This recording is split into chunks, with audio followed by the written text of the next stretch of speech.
Olá! Como dizia para mim um jovem gramático quando tentava me ensinar, vamos começar essa aula sintonizando o canal da comunicação, dizendo boa noite, ou bom dia, ou boa tarde, sei lá o horário que você está vendo isso, enfim, boa. Na aula passada, a gente terminou conversando sobre como Menes I unificou o Egito. Na aula de hoje, eu queria conversar com vocês sobre como vai surgir a figura do faraó, de como vai surgir a teocracia no Egito Antigo. Então vamos lá. A primeira coisa que a gente tem que ter em mente é que a cultura e a religião egípcia são coisas anteriores à unificação, tá? Para quem gosta de acompanhar, por exemplo, notícias de arqueologia, você encontra muito fácil notícias que falam sobre achados arqueológicos de sacerdotes, de tumbas, né, sobre a cultura, de coisas de 4.400 anos antes de Cristo, lá da época dos nomos. Mas vamos voltar ao Menes. Menes I, ele percebeu o seguinte, ele percebeu que a paz que ele tinha conquistado com a unificação era uma coisa muito frágil, era uma coisa muito delicada, e que ele precisava tomar uma atitude para manter a galera ali do Baixo Egito sem treta. E o que ele faz então? Ele resolve casar com a princesa do lugar. Eu, pessoalmente, não entendo como um cara que chega no rolê, bate em todo mundo, cata a mina, quer deixar todo mundo feliz. Mas, por um motivo obscuro, funcionou. E funcionou tão bem que os sucessores do Menes vão fazer igual. Até que um faraó da segunda dinastia resolve fazer caquinha. Porque sempre tem um, né? Lembra que eu falei agora há pouco que cultura e religião sempre existiram. Para os dois lados, né? Tanto alto quanto baixo. Os deuses são os mesmos. Eu vou falar um pouquinho, bem rapidinho sobre religião, porque depois eu vou gravar um vídeo falando sobre cultura e religião no Egito Antigo. Os deuses no Egito Antigo, cada um tem o seu domínio próprio, ou seja, cada um manda em alguma coisa. Então eu tenho o deus da areia, o deus do sol, o deus, sei lá, deu pra entender, né? Cada deus tem o seu lugar sagrado próprio, ou seja, tem o seu templo ali, o lugarzinho, né, onde fica o templo dele. Então assim, os deuses são os mesmos para os dois lados. Porém, você vai honrar o Deus que está mais perto de você, né? É óbvio. O que acontecia era que quando um rei assumia o trono, ele procurava mudar o nome dele para um nome que significasse que ele era abençoado pelo Deus, certo? Que a ideia de fazer isso era dizer para o povo, né, dizer para as pessoas que ele era rei porque ele era abençoado pelo Deus. Quando acontece a unificação do Egito, você tem um Deus que ele é responsável pelo poder real, ou seja, ele é um Deus dos reis, que é o Horus. Só que o lugar sagrado do Horus, o templo dele, fica ali no norte, né? Lá no Baixo Egito. Quando Menes conquista tudo, então Menes e os seus sucessores vão passar a usar nomes que signifiquem que eles são abençoados por Horus, numa tentativa até de agradar o pessoal do norte. Ou seja, nós, reis, somos reis de tudo porque nós somos abençoados por Horus, que inclusive é o deus aqui do seu lugarzinho, tá? O que acontece é que esse cara, esse faraó da segunda dinastia, ele resolveu escolher o nome que significava que ele era abençoado pelo Deus do Sul. E como a paz era uma coisa muito frágil, isso gerou uma tretinha maligna. Isso vai gerar um clima de tensão que quase leva à guerra civil. De novo, entre o norte e o sul, tá?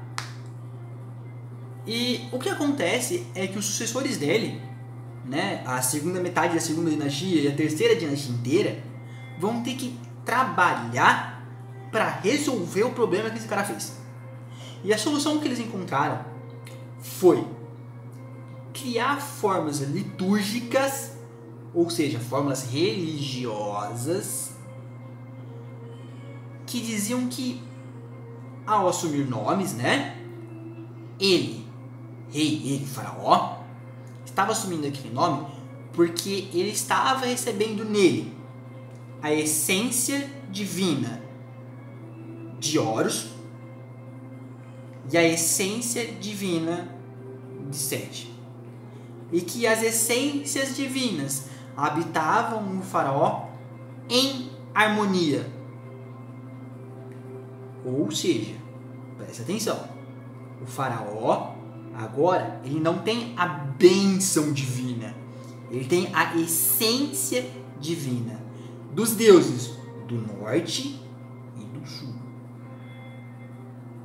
E que as essências divinas, que até então, né, tinha aquela treta, aquela confusão, aquela coisa e tal, vivem em harmonia. E por que isso é importante? Se eu tenho a bênção divina, eu sou um representante do Deus na Terra. Se eu tenho a essência divina, eu sou um Deus. Entendeu? É a partir da segunda dinastia, a segunda metade da segunda dinastia, que surge a teocracia no Egito. Os faraós vão passar a mudar a maneira como são coroados, como a religião coroa eles, como a religião enxerga eles, para resolver um problema político. É aí que nasce a teocracia. É nessa fusão que a religião tem com a política no Egito. É nesse momento que se funde. Porque até então,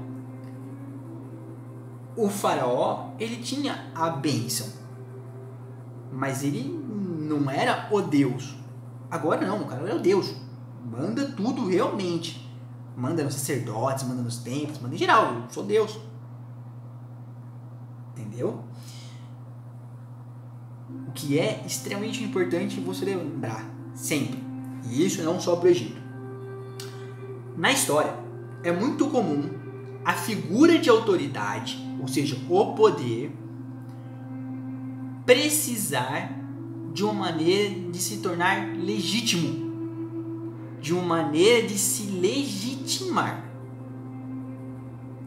Geralmente é no plano das ideias, né? No plano imaginário, no plano da cultura, no plano dos símbolos, da tradição social, que o poder se legitima. Entendeu? No Egito Antigo, por exemplo, o poder dos faraós vai se tornar realmente legítimo sobre o Alto e o Baixo Egito quando eles passam a dizer: não, eu não tenho a bênção, eu tenho a essência dos deuses dos dois lugares. Então, para efeito de prova, para efeito de vestibular, para efeito de conversa com o avô, sempre que alguém te perguntar, a forma de governo do Egito Antigo é teocrática. Sempre que alguém te perguntar, no Egito Antigo, o faraó é Deus. mesmo quando e mesmo se o faraó, por algum motivo, não governar, tipo, eu sou o faraó, mas quem governa é meu primeiro-ministro porque eu tô de saco cheio de ser governo, não tô afim, entendeu? Mesmo assim, mesmo que a figura política seja outra pessoa, a figura divina é o faraó. Certo? Mesmo quando a dinastia reinante foi a Ptolomaica, ainda assim as formas litúrgicas diziam que quem era Deus na terra era o faraó. Então, durante os 3.000 anos de história do Egito Antigo, o faraó é Deus. E a forma de governo é teocrática. Com isso, a gente se encerra mais uma aula, a gente se encerra mais um tópico. Um grande abraço para você e até a próxima.